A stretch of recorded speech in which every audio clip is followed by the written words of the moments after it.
ГСП онлайн. Городские новости сейчас. В рамках 10-х рассохинских чтений в УГТУ обсудили создание в Коми нефтегазового кластера или попросту объединение, нацеленного на развитие промышленных предприятий.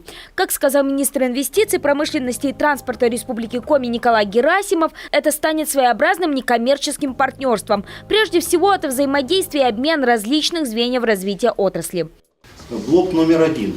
Блок номер 2 – это система взаимопомощи, потому что мы зачастую создаем, особенно нам в министерстве приходится с этим системно сталкиваться.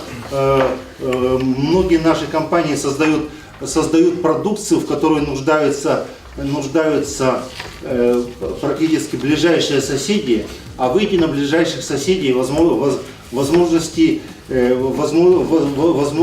отсутствует.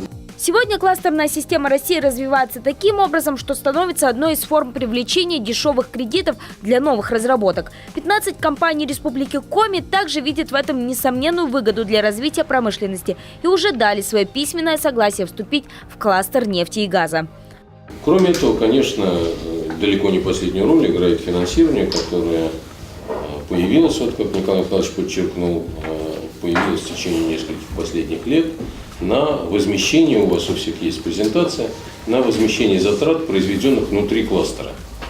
Возмещение это довольно заметное, в частности, вот Денис Геннадьевич. В Коми также есть опыт работы кластера. В феврале прошлого года в регионе появился лесопромышленный кластер, первый. В этом случае не все было гладко, но зато при создании нефтегазового объединения эти ошибки будут учтены. Теперь необходимо создать бюджет и определиться с проектами, которые будет реализовывать кластер. Представителям нефтегазовых компаний предложено решить все эти вопросы еще до лета и создать новое партнерство не позже 9 мая.